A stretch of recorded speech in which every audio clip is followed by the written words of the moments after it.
Hey there, Duke fans. Boy, this is it's not fun at the moment, but we're gonna do it anyway. DBR podcast, DBR Bites, episode 159. Actually, on the one yesterday, I said the wrong number. I said 156. Can't even keep up with the numbers anymore. Jason Evans here. Like I said, I was here with you almost exactly 24 hours ago, talking about the departure of Darren Harris from the Blue Devils. Here to talk about another one of those. I'm joined by Donald Wine this time. Donald, you were at a ball game yesterday. Was that it? Yeah, I had a friend in town. First of all, Jason, I leave for one episode and you can't count. We forget how to count on this episode. Come on now. No, but I was I have a friend in town from law school. We had made plans to go to the Nats game, so I was taking a Nats game with her and a couple other friends. It was a fun time. But now, as you mentioned, we get to talk about the not fun stuff of college basketball. Yeah, and we're specifically referring to the fact that Nik Khamenia has announced that he will be transferring from Duke. I guess he hasn't officially. He's entering the transfer portal. Is there a scenario where Duke lures him back? I think anytime a guy enters the portal, that's always possible. It seems pretty unlikely. Doesn't tend to happen very often.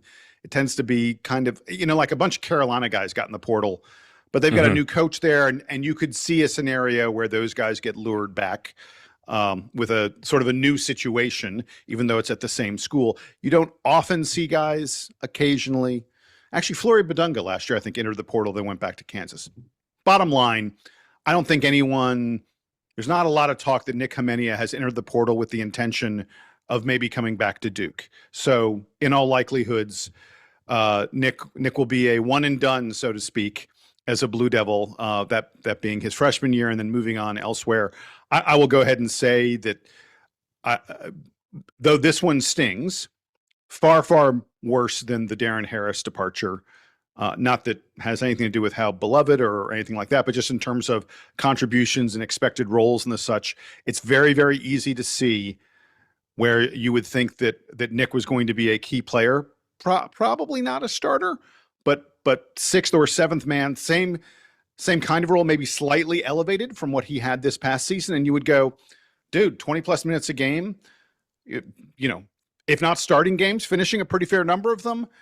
Why don't you want to stick around? Well, Donald, the reality is, for that kind of role, Duke probably wasn't going to pay him like a starter. There are other schools, other power conference schools, big name schools I've heard, who will pay him like a starter and who will offer him starter minutes. I don't think barring injuries and the such, Donald, I don't think there's a scenario where you could reasonably project Nik Khamenia to be playing 30 minutes a game at Duke next year. I think that at, for example, like a UCLA or a Gonzaga, who are two schools I've heard connected to him, that scenario exists. So I understand what he's done. So I'm going to talk about it in two different segments. I'll save the money portion for just a minute, but let me first start with Nik Khamenia, because as you mentioned, it's not. I can't say any of these moves are surprising anymore, because you can't really be shocked about a guy wishing to enter the transfer portal. There's so many guys. There's over half of college basketball is in the transfer portal right now. So you can't be surprised when someone does this. But I will say that given what we had thought about next year's team, it's surprising in the sense that there was easily a role for Nik Khamenia on next year's team. Whether, as you said, it's that that fifth starter position that he was maybe aiming for, but really being first or second off the bench and getting 20 to 25 minutes of playing time. That seemed to be in the cards for next year's team. And it also was a guy, again, when we see some of these freshmen come in, we saw the growth of Nik Khamenia throughout the year. And I think that's where it's a little sad for Duke fans, because we've seen that growth, and we've seen, imagine a sophomore year, Nik Khamenia in a Duke uniform with the growth that he had throughout his freshman year. It's something that everyone could easily see. And I think that's where it's a little bit sad, because you want to see that live out in a Duke uniform. It's probably not anymore. But I really wish the kid well. I thought he was a great player. It was great to talk to him in the locker room. The couple times I was able to do so, you could see that he really enjoyed being at Duke this year, being a part of this team. This isn't a disgruntled situation at all. It's a guy who clearly has a role in mind for himself, and maybe, as you mentioned, a dollar figure in mind for himself. And Duke may not have aligned with whatever Duke was trying to do moving forward. So I wish him well. And Jason, we'll talk about the money part in a second. But really, I just wanted to focus firstly on Nik, the player. It was great to watch him play. Great to see his improvement from day one till now.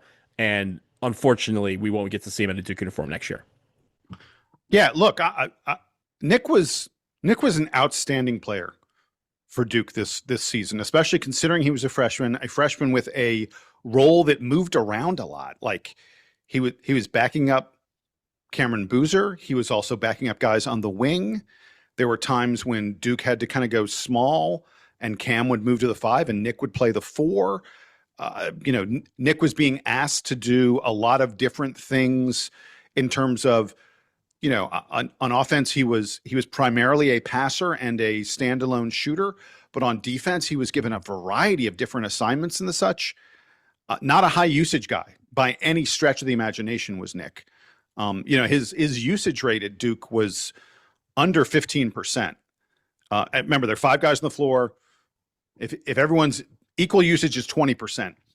The stars tend to be up above 25%. Well, Nik was down at 15, which is pretty low because Duke didn't ask him to do a lot on offense, but he found so many other ways, other places to impact the team. Donald, did you know his steal percentage? He had one of the top 20 steal percentages in the ACC this past year in conference play. Like, dude who did not come in with a defensive reputation found a way to be very, very effective on defense. Really good rebounder. I'm gonna remember the game in the ACC tournament against Clemson. Like, he was outside. He was like one of Duke's top couple players on the floor that day.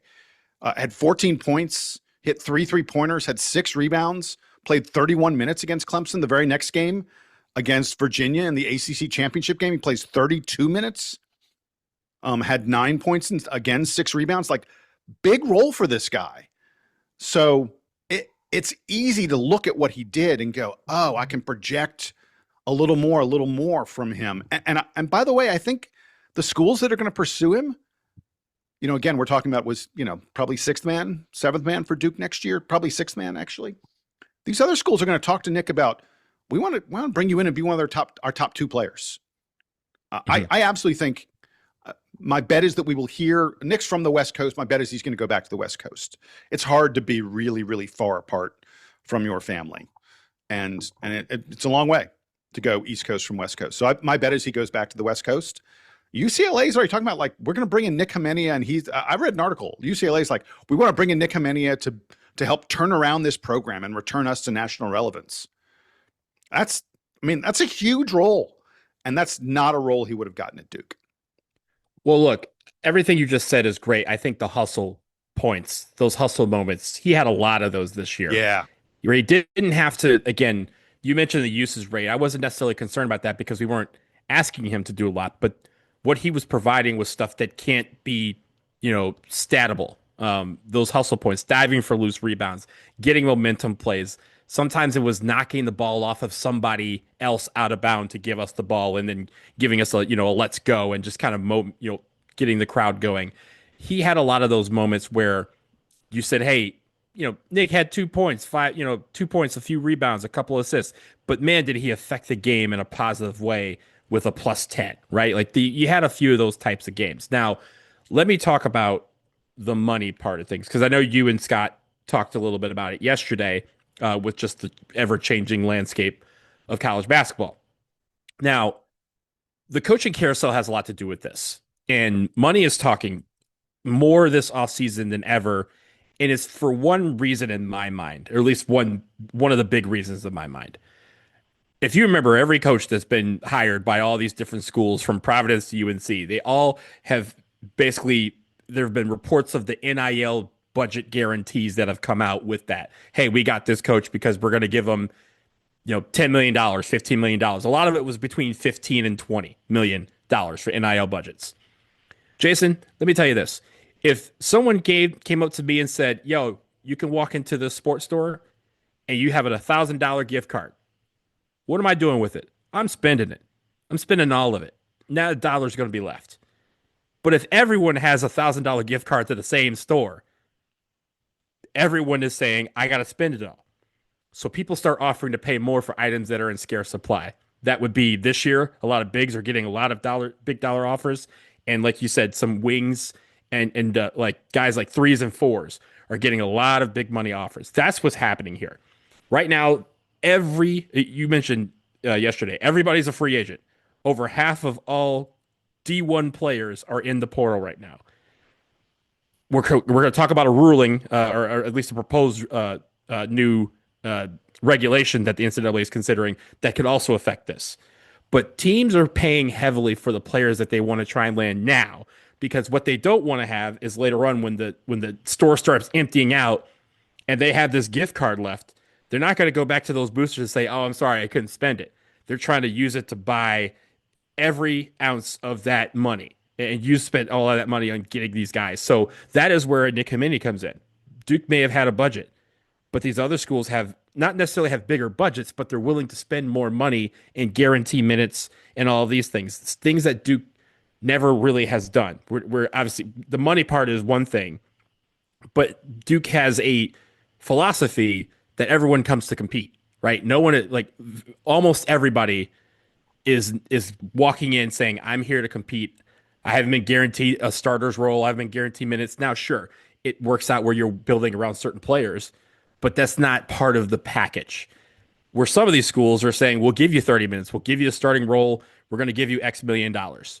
And that's a hard thing for players to turn down. So we're gonna start to see some wild numbers come out. If you remember last year, AJ DeBansa, it was reportedly he was getting between $5 and $7 million, depending on who you talk to. Yeah, $5 million is going to be, and if you think about college football, Darian Mensah made $4 million, and then this year, guess what? The going rate was 6 for most of those quarterbacks.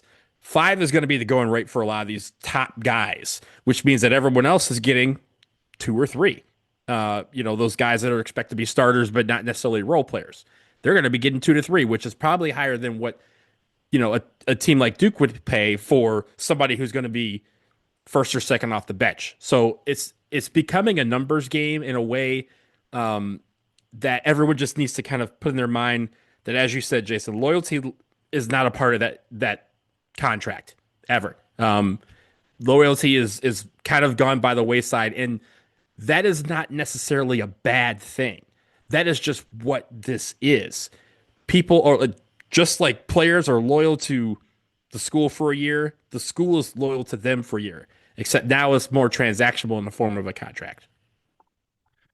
Yeah, I want to say something, and I alluded to this a little bit over the past couple episodes, but I know that there are a lot of people out there, a lot of Duke fans, who are super upset and like, why are these guys leaving and why can't we have continuity? I mentioned this yesterday, folks. There's no loyalty left in the sport.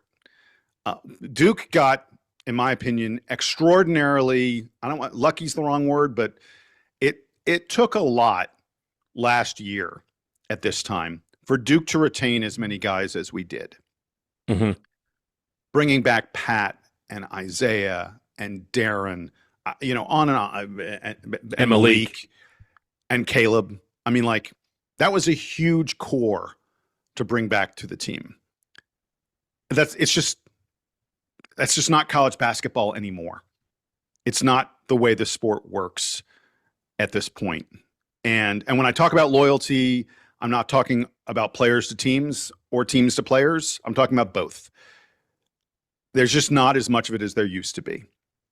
And we have to get used to, as I said, everyone's a free agent. I think when all is said and done, easily over half the players in college basketball will be in the portal. It's already happened. I already said it's over half already in the portal. That's not counting, Jason. That's not counting the guys who haven't entered the portal that are clearly getting calls from other teams. Like, if you enter the portal, we'll give you this. I mean, I think retaining 3 or 4 guys is going to become a huge cause for celebration and a surprise, and not what happens all the time, especially at a big time program like Duke. And I know it, all of you out there, I know it's not what you want. You want 4-year guys. You want to see guys develop over time.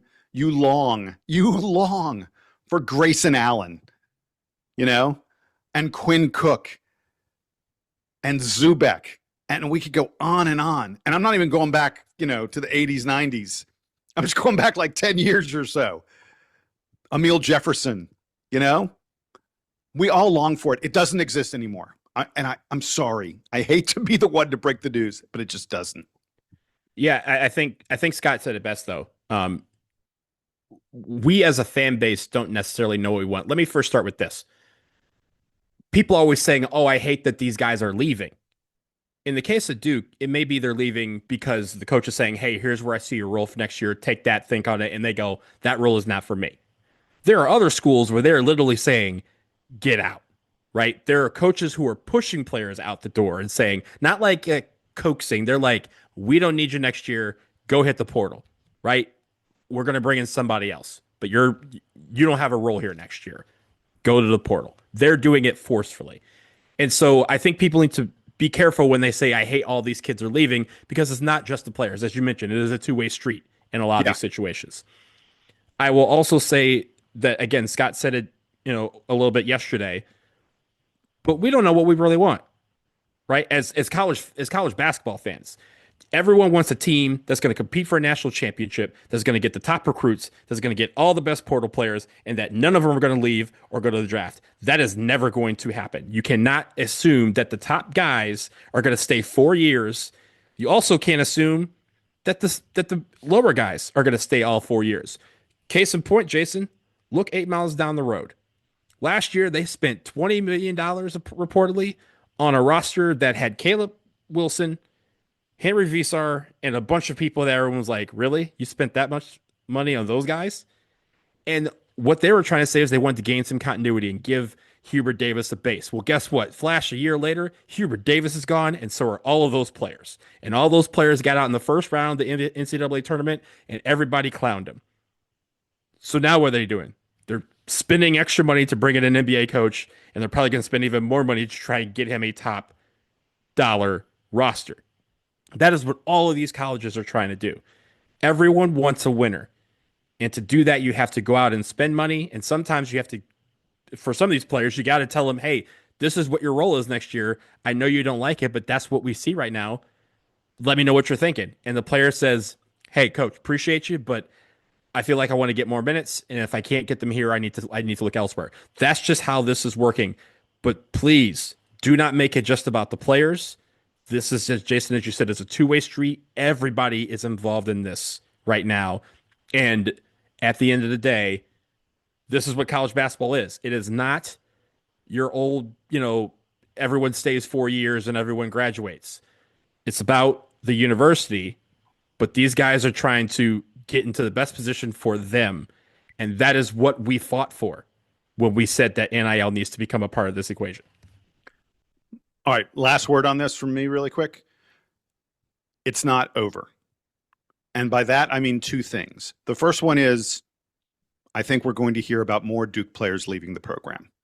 I don't think, based on what you and I've heard, again, we're not putting stuff out there directly at this time, but what you and I've heard, what is whispered around people who, have sources and people who pretend to have sources and things like that, is that there are more players who have eligibility who will leave Duke for the portal, not for the NBA. There'll be guys leaving for the NBA also, but I'm talking directly about portal players. So I think that it is not done. And also what I mean by it is not done is, don't get worried. Don't freak out because you hear about guys leaving until you hear about the guys who are coming in to replace them. It would be, based on the past few years, based on the entire time that Jon Scheyer has been building rosters for the Duke Blue Devils, it would be foolish, nay, I say stupid, for you to think that Duke is not going to field one of the best rosters, one of the most talented rosters, a roster capable of winning a national title with Jon Scheyer at the helm. He's done it every single year he's been here. There's a reason, Donald, all the ridiculously early preseason top 25s have Duke in the top 5. Heck, almost all of them have Duke in the top 3. Because these favorites, guys, and these guys say, they're like, we have no idea what the roster is going to be. We just know that Jon Scheyer always builds a great roster. So guys are leaving, but don't get your panties in the wad, so to speak, until you've seen who's coming in their place. Because I guarantee you something. I guarantee you Jon Scheyer didn't say to Nik Khamenia, dude, you're going to have a huge role here next year. You are going to be a starter. You're going to be a major player for us. You're going to be just, hey, UCLA is telling you you're going to be one of their top 2 players. You'll be one of the top players here at Duke. He didn't say that to Nik. He said to Nik, your role's probably a little bit smaller here because I know I'm going to be bringing in some guys who are going to have major, major impacts in this program and help us to a Final Four and to, contend for a national title again. That's what we do every single year. And I want you to be a part of that. And Nik said, well, I think I want a bigger role. I wasn't in the room. That's how the conversation went. Mm-hmm. So, folks, be calm, relax, wait until it's all shaked out. It's going to take a little bit of time. May not be until after we know about all the NBA draft decisions. It'll take some time, but believe me, Donald and I are going to be on here in May and June and the such, and we're going to be telling all of you, my goodness, look at this amazing roster. We once again have a team that will be at the top of the sport because Jon Scheyer doesn't know how to do it any other way. And I think also as we move forward, I think the idea in roster construction this year is going to differ from last year. Last year differed a little bit from the year before that, right? There's not a once in a generation athlete that's coming through the freshman class, at least by most accounts. And so it's going to be where upperclassmen are going to be a thing. Big men are going to be coveted, right? Because John loves his size. Jon Scheyer he wants everybody to be, except for Darren Rippey. Ron's the only guy that's going to be shorter than him in the huddle. Everyone else is going to be his height or taller. That's how he operates. But also, he wants shooters. He wants guys who can score. He wants guys who can play defense. That's something that you sometimes, if you can't get it through a class, you got to go shopping for. And that is where him and Rachel Baker and the rest of the coaching staff, he also has to fill in for the departure of Evan Brads, right? He's going to replace somebody on the coaching staff. There's a lot of work to be done, and he's already doing it by, in my mind, the best way, which is telling the guys the truth. Give them the information. Let them figure out what they want to do with that information. If it means they want a bigger role and they want to seek it elsewhere, that's their decision. But at the end of the day, I think these guys all support each other, right? Except when those guys ever come to Durham and are playing against us. We want them to be happy in their situations. And I think that is where Duke still is above the rest of college basketball. It's not as transactional of a procedure here as it is elsewhere, even though Duke fans may feel that way. But as you mentioned, just give it time. We might get air quotes worse before it gets better, but it will get better. All right, with that, we're going to take a quick break. On the other side, the NCAA tinkering with the rules a little bit. What does it mean for Duke? What could it mean for a guy who graduated but maybe back? We'll tell you all about it in just a moment.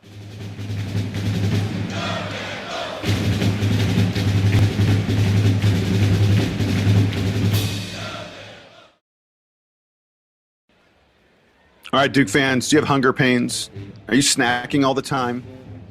For me, eating healthy, it isn't a willpower problem, it's a setup problem.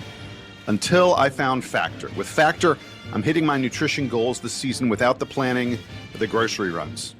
Yeah, Jason, Factor has meals built around your goals, whether that's weight loss, original nutrition, more protein, or GLP-1 support. For strength and workout recovery, check out Factor's Muscle Pro collection.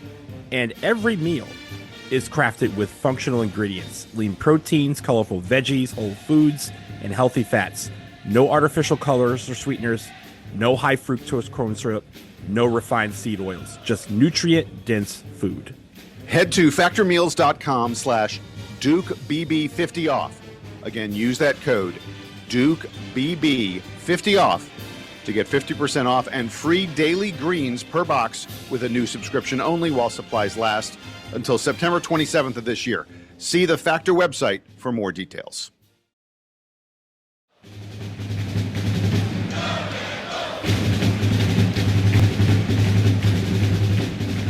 All right, we're back here on the DBR podcast, Duke Basketball Roundup. Donald and Jason. Donald, the NCAA, they're talking about, now nothing's official yet. Nothing's been agreed to yet. But in just the past couple of days, we've heard a couple interesting things. First one is the NCAA is apparently almost certainly going to expand the NCAA tournament. Dude, I don't even want to talk about that right now. Like, We're not going to. Okay, let me talk about it real quick. It's stupid. Next. yeah, exactly. Moving on. Tournament's damn near perfect. I still think 64 would be perfect. I'd like the bubble to be a little bit harder to get onto, but they're talking. I think they're talking about like 72 or 76, 78. Yeah, 76, whatever. I don't want to talk about that right now. What I do want to talk about is this. There's a proposal, and it looks like it's going to pass. I mean, look, there have been a lot of things where you thought they were going to happen and then they don't happen, but supposedly the NCAA is going to try and fix a lot of this eligibility craziness, nonsense, insanity by saying 19. When you turn 19, which is when your high school class graduates, unless you're like Cooper Flagg or something like that. Or me. I was 17 when I graduated. Yeah, look at you, you little genius. Uh-huh. When you turn 19, when your high school class graduates, 5 years. You got 5 years from that date, and you can be eligible all 5 of those years. We're not interested in redshirting anymore. We're not interested in guys applying for waivers for this or that or the other. We're not interested in 25-year-olds coming over from Europe and having eligibility. I'm talking to you, Virginia. What's that guy's name? Tista Ritter. Tista Ritter's like 23. Mm-hmm. He's got 4 years of eligibility. What the hell's going on here, Virginia? Anyway, the NCAA is going to say, yeah, no, that's not it anymore. 5 years from the age of 19, and then you're done. And there's a beautiful simplicity in all of that. You don't have to go around and go, oh, how many guys did that guy play enough games to get a red shirt or not? And, was he medically hurt, or was he just sitting at games out? And, oh, does he have to sit out a year for a transfer? Forget all that stuff. You got 5 years to play. Play, enjoy your 5 years, and then you're done with NCAA sports. I think I really kind of like it. And by the way, if it happens, does it mean that Maliq Brown can come back for another season? Can we have that, please? So I think, first of all, I think the simplicity of it is for them. Dare I say, I don't think it's a good thing necessarily for simplicity. I'll bear with me when I talk, but I think it's the boldest thing that they've done in quite a while, because this is the first time in a long while where they've tried to tinker with the rules in a way that they feel would leave them to be untouchable and people can't sue them anymore. Now, as I've said on this show, I've said to you guys, just because you're wrong doesn't preclude you from suing. But their idea is you're not going to be suing for a 6th year. You're not going to be suing for a medical waiver. You're not going to be suing because you played JUCO. You're not going to be trying to get back into the NCAA after going to through the draft process and playing in the G League and stuff like that. This is going to be simple in that regard. And I think what's helping them is that it's age-based. For the moment you graduate, clock starts. You have 5 years. That is going to be the simplistic part of it, because, yeah, sure, someone might, go abroad or do something, come back, and they go, hey, your clock started 4 years ago, so you don't have 5 years of eligibility anymore. You have 1, or you really have 6 months. So that is your deal. And I think this is a way for the NBA to kind of go, yeah, 5 years sounds great. Enjoy over there. We'll you can still come over here after 1 year, but I think this is going to be something that helps weed out some of the clutter, at least in the courts. Now, the question, as you mentioned, is this immediate? Because as I mentioned, I kind of hinted at this in the last segment, this would change the transfer portal a lot, right? Because you're getting all those guys who may have 1 year left of eligibility, a newly formed year of eligibility, that now need to find homes. And sure, in the case of Maliq Brown, that means he could come back for a 5th year if they say it's immediate, and they say that this year's graduating seniors who have, quote, exhausted their eligibility, they get 1 more year, and the clock has already started for them. I think this is going to be very interesting to pay attention to, because if they do make all those guys eligible, there's going to be a free run on a lot of those seniors with 1 year of eligibility left by these teams who just saw Michigan win the national championship with a bunch of guys that were transfers from other places, including a couple of guys that were grad transfers. So I think that is going to be something to watch. As you mentioned, it, everyone is saying that has been reporting in this is saying that it's very, very likely that it will pass. I think the only question is the eligibility factor for those who are receiving their degrees over the next month, whether they would then be eligible for another year. And I think in the case of Duke and Maliq Brown, I really hope so, because having a NABC National Defensive Player of the Year back, ACC rating ACC Defensive Player of the Year back, that would really help next year, Jason, wouldn't it? Yes, please. Can we get that, please? Yes, please. I'll take two. Yeah, no, the presumption is that the NCAA, like they usually do with these kind of rules, that they'll try and find a way to phase it in. Like the last thing they would want is, a guy who was 24, and anticipating playing next year to suddenly say to him, "Oh no, you cannot play." Now, I'm not. There are not a lot of guys like that, but there are some of them out there in the college basketball world who, for one reason or another, came to college late. Maybe they were international, or maybe there were just other circumstances that caused them to come to school late. And the NCAA doesn't want to be in a position where they are suddenly kicking guys out of the sport and affecting teams' rosters and such. It'll be phased in. But the big question still, and all the articles I've read about it today say that no one knows the answer to this, is will it immediately apply to guys who have just graduated, who've just completed their 4 years of eligibility, like Maliq Brown?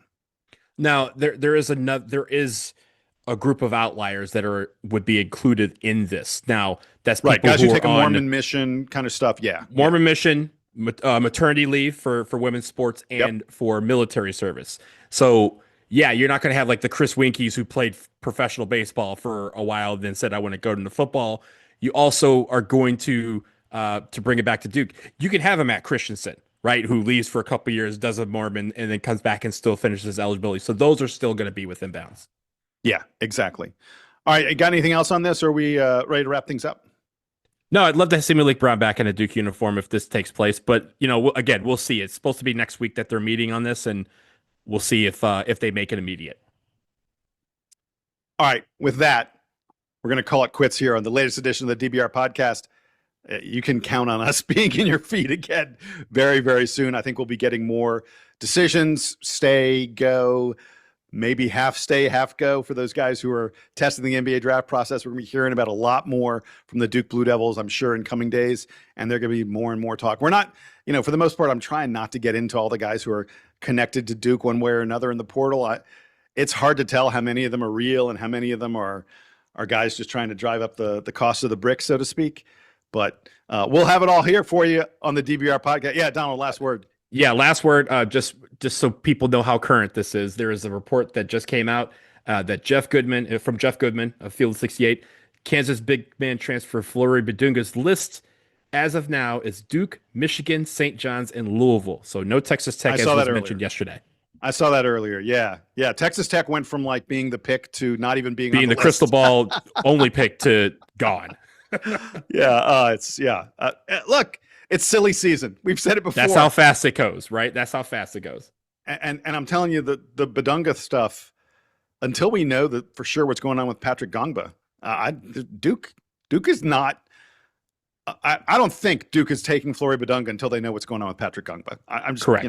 Yeah. So, whew, a lot of dominoes still to fall. All right, he's Donald. I'm Jason playing dominoes.